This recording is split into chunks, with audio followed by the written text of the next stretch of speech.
Now, it's been for me, a very deeply personal week, a week of reflection of many things. I can hardly wrap my mind around it. So on the plane coming home, don't worry, I'll get there. On the plane coming home last night from Washington, D.C., spent 10 days back there, a week with ninth graders. And I mean, I am not kidding you, from literally wake-up calls at 6:30 in the morning. No exaggeration. I'm not saying I got to get up and, get makeup on or anything. 6:30 in the morning until 10 o'clock at night. Every day. And, of course, you're on the bus with kids. D.C.'s got the worst traffic in the universe, I think. And, maybe Tokyo's worse, or Beijing or something, when they're not in lockdown. It is horrible.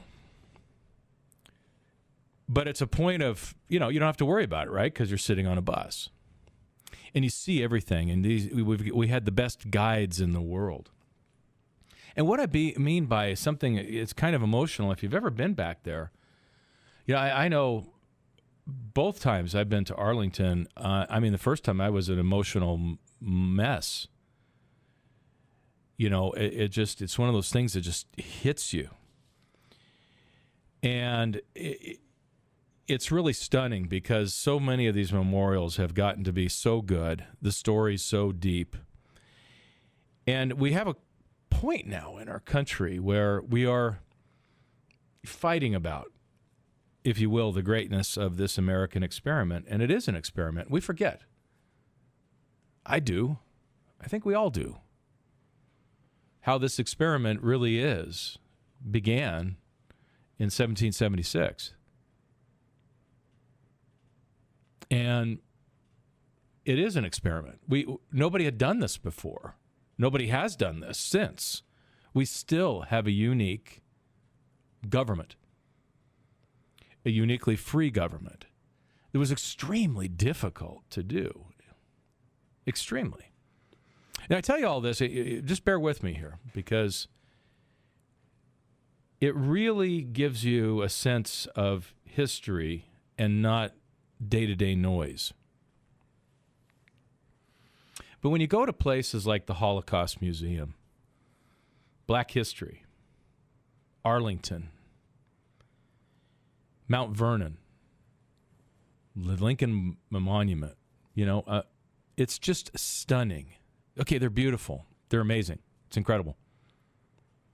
Yep, Jefferson had slaves, 300 of them. 190 for George Washington. It was a different time, is one way of looking at it. It's also another way when we think about it, at least for me, is that, yes, they struggled with it, reading their letters, and letters to each other, thinking about their deliberations, the quotes that they have everywhere, the actual documents they wrote, and going through them and thinking about it. When you have time, that's what's going on, not the market. The market's in turmoil, yes. Didn't have time for it. So you're sitting there and you're thinking about all these incredible men in history that were unbelievably brave. Here's what's going to happen when you are defeated by the largest power in the world that outnumbers you. Are you ready for this? 10-1. And like 1,000,000-1 in training. Like, what colonists were trained in warfare? None. They were pretty good at shooting squirrels, I'm sure. And it came in handy. But they had the heart to fight for freedom. But you are a privileged person. And you can't live any better in this time than Washington and Thomas Jefferson and many others.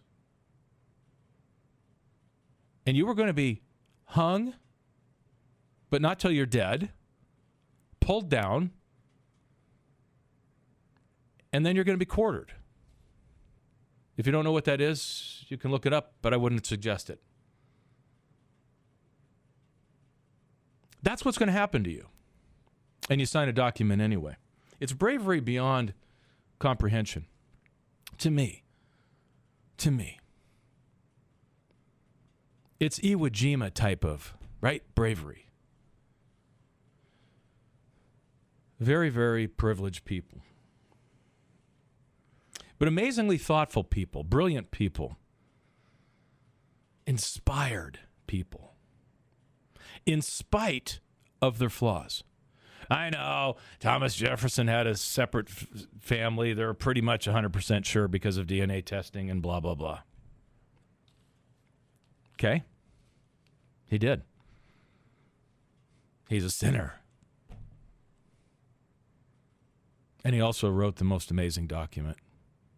Fought for state rights as others for Federalist rights. In an interesting dialogue. They could talk to each other back then, yell at each other, argue, and at the end of the day, come up with the greatest document in all of history. Think about that now. You think Nancy or Chuck comes up with anything except what the political winds say they ought to be doing? I'm not even going to pick on Joe. He can't even walk to the helicopter without directions. He shakes hands with air. It's becoming just purely sad. Is there dialogue? No. Is it hopeless? No, it's not. But what it did for me in thinking about the noise of the market and what's going on, and I've got so much more, it was just really impactful. I just wanted to take notes and write about what my thoughts were. You know, it's like I was writing a diary to myself in my brain, and on the plane coming home, made a few notes. Because it's easy enough to go and go, wow, that was really cool. Do you realize what Washington did? He was the father of our nation, yes. He was a very brave man, went into battle, and fought a war as one of the most privileged people, suffered in the coldest of cold, the winters of the Revolutionary War. Carried the weight of all of this. And then they said, "You please be king." And he walked away. Walked away. Walked away. And during the 8 years that he was our president, he had to deal with an economic collapse. Figuring out how to have a currency. Who's going to loan the United States money? They have no ability to pay their debts. How are they going to pay their debts? How are we going to tax without having another insurrection? Oh, yeah, they did have one. 10,000 troops had to go to Boston to quell that. Is Britain coming back and going to attack us? Had to do another treaty with them. Pulled it off. Held down the insurrection. The military wants to take over. Why wouldn't they? There's a void. A void to fill. With all good intentions, I'm sure. And Washington stepped into the barrier and said no. That's what these people, they were inspired. Yes, but he had slaves. I understand that. And he had turmoil about that. In spite of that, in spite of their problems, in spite of the fact that they are not perfect men. No excuses, they're not. They are not. There was something inspired and different and chosen about them. Their dialogue with each other. They didn't always get along. As I'm walking through Mount Vernon and thinking about that, and looking at all these different displays in the museum there about all of the things that they had to deal with. And he's got Jefferson and Hamilton screaming at each other about starting a bank. Think about that. We don't even think about things like that because we weren't born in a time where we grow up and it's all available. Well, what kind of banking system are you going to have? A state one, a federal one? It's a big deal. It's a country-ending one of dozens of things you have to get right. So they're screaming and yelling at each other. Washington chooses Hamilton's discussion, and pushes for it. Can you imagine all these people are out there? They're from Virginia, they're from Pennsylvania, they're from Massachusetts, and they're like, what about us? What about our state rights? We don't want another king. We don't want another this. We don't want another centralized government. Very real arguments. How do you even have a constitution? Oh, yeah, that's right. They had to create a constitution. We think sometimes, I did, not this trip, but I did in the past, that the Constitution was kind of like part of when we started. No, it had to be decided after the Revolutionary War. That's when they figured all this out. Does that look like Washington, D.C. today? It doesn't, does it? Thomas Jefferson and Washington visited each other after all this. But did you know that Jefferson quit as Secretary of State? He quit because their differences were so big he didn't want to deal with it. He saw Washington as a Federalist. He wanted state rights. And they visited each other afterwards. Just a difference of opinion. Strong enough, wanted to change that. Now, I had one other observation real quick, and I have so many, and they'll keep popping up, I'm sure. But one of the things that really struck me as we consider and talk about, fight about, argue about the slavery issue, the greatness of this country, it's really not that great because our fathers had sins. They did. They were flawed men, clearly. But as we think about these folks, by the way, FYI, in his will, George Washington gave up his slaves. He freed them all. After he and Martha passed, that was the deal. They were free. Again, I know, that's not a perfect person. Hang on to them for life, and then they're gone. Okay, that's not a perfect person. It is not. But when you think about it from, that's the way all slave owners were. No, but they didn't do anything about the bad ones, did they? That's bad. But there's something divine in my mind about what happened on the East Coast, the North-South, if you will, versus the Deep South, where we do have a lot of stories of terrible, terrible things.